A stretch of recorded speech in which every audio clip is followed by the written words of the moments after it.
Welcome everybody. This is the special edition of the news section of the PET portal and blog, a not-for-profit Hungarian language portal on the topics of privacy-enhancing technologies. And we are preparing now a discussion with a distinguished guest, especially on the International Data Protection Day, which is the 28th of January 2010. First of all, I would like to introduce the participants of this conversation or discussion. Rolf Wendolsky is sitting in Germany. What is the essence of the systems you are developing, and why is it important? The solution consists mainly of two parts. The most important part is the anonymization of IP addresses. The second part of the solution is browser-side security, because web browsers also send many data which may be used to identify on the net, maybe not identify in the first place, but they can link communications from you with the same information and then see after a while who you are, or at least that you are the same person, that you use the same computer. Thank you. So we heard that you were working recently on a website that measures anonymity with some kind of new techniques. So you mentioned why anonymity is very important, but how can you measure the size of the anonymity, the level of the anonymity of an internet user? That's a difficult thing. We are currently not trying to exactly level the anonymity, because the problem is often, if you have anonymity, then nobody can link any information to your actions, and that is in practice very difficult to achieve. That is, you won't have complete anonymity in practice, but more or less pseudonymity. The other thing is that there are currently some mathematics analyzing methods to show how anonymous you are or not, but these all, I think, lack the internet practice. So you can say you're, on the one hand, if you see this technology and these attacks so and so anonymous, but maybe you forgot other attacks and then you are not anonymous at all. I want to argue with you, because I think anonymity on the internet is unreachable. Because if you use bad techniques, if you use these IP anonymizer services, you can hide your IP address. But on the last week, we've heard some words of Bruce Schneier, who said that the governments have backdoors in many commercial services like Gmail and other such services. So the governments have access for the services of an average internet user. So I think anonymity is unreachable. What do you think about that? I think you have to look in which areas in which unreachable and which areas it is.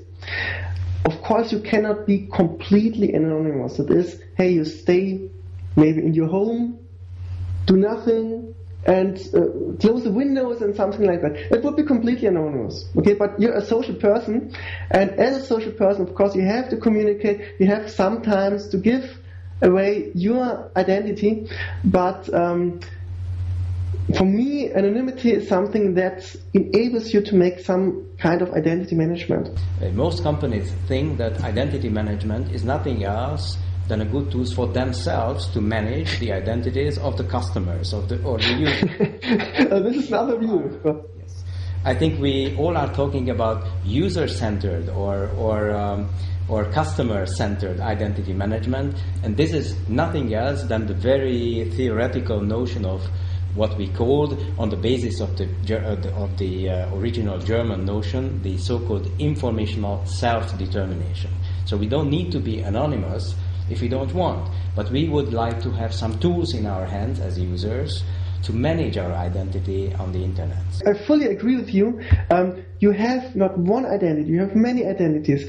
Even if you go on a new site, on a new website where you did not go before, you discovered it just at that moment, they can create a new identity for this site, just maybe because you do on this site something else that you did not do anytime before. And maybe you would like to protect this identity, only this one. And if there is a technology that enables you to do this, we find that this is good. And yeah, people should get it. I'd like to ask you about a recent initiative that we heard about Privacy Research International. You were talking about this on the last PatCon event, and well, we're quite curious about this. What is it going to be, and what do you expect from this initiative? Okay, Privacy Research International, it should be a consortium, not for profit, for both researchers and both for industry. Industry in this case is mainly providers of privacy systems, of privacy software, and also developers of privacy software in the research context. Can you tell us the nationality of the main researcher of this institute?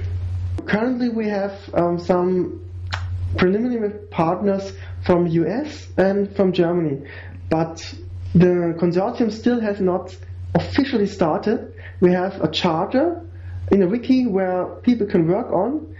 Even you can join, other people who see this video can join the consortium, look what ideas we have, what we are doing, and help us define the charter and to bring this to start. The usage of these PET techniques is very important in Iran or China, where the internet users are in danger if they have some other opinion than their government.